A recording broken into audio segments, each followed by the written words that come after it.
আলহামদুলিল্লাহ আমরা এই পর্যন্ত সৌদিতে যতদিন ধরে আছি খুব ভালো প্র্যাকটিস হচ্ছে। গোলকিপারের সবাই জানে যে গোলকিপার একজনই খেলে, যেই জায়গায় খুব ডিফিকাল্ট। আর ওরা হইলো খুব ভালো, আর জুনিয়র প্লেয়ার হিসাবে খুব ভালো ওরা। ওদের সাথে আমার ফাইট করাটা খুব হইতেছে। তারপরও আমি চেষ্টা করব যে ওদের বিট কইরা আমি যেন খেলতে পারি। প্রথম দিন থেকে আজ পর্যন্ত মোটামুটি আবহাওয়ার সাথে মানিয়ে নিতে পারছি। কিছুটা ব্রেথিংয়ের সমস্যা ছিল প্রথমের দিকে, কিন্তু এখন ঠিক হয়ে গেছে। ওভারঅল সব মিলায়া আমরা এখন ওয়েদারের সাথে খাপ খাইতে পারছি।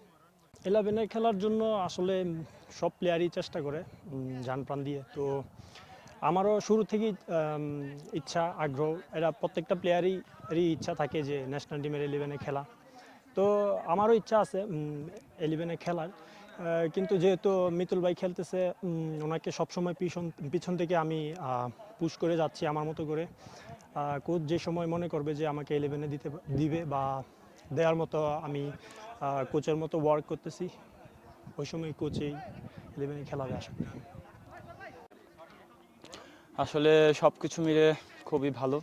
আমাদের এখানে যে পরিবেশটা আমরা ফেস করতেছি আসলে খুবই ভালো, যেটা আমাদের জন্য গুরুত্বপূর্ণ।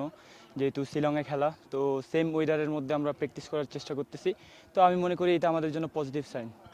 আসলে আমাদের মেইন টার্গেট হচ্ছে ইন্ডিয়া, যেহেতু তো আমরা ইন্ডিয়ার যে দুর্বল সাইডগুলো আছে তো আমরা এইগুলো নিয়ে কাজ করার চেষ্টা করতেছি এবং কি করলে আমাদের টিমের জন্য পজিটিভ হবে এই নিয়ে আমরা কাজ করতেছি। আসলে এখানে প্রত্যেকটা পজিশনেই কম্পিটিটিভ, আপনার গোলকিপার বলেন সব পজিশনেই, যারা গোলকিপার পজিশনে আছেন আমার সাথে তো ওনারা দুজনেই হচ্ছে খুবই ভালো এবং খুবই কম্পিটিটিভ একটা পরিবেশ আমরা ফেস করতেছি।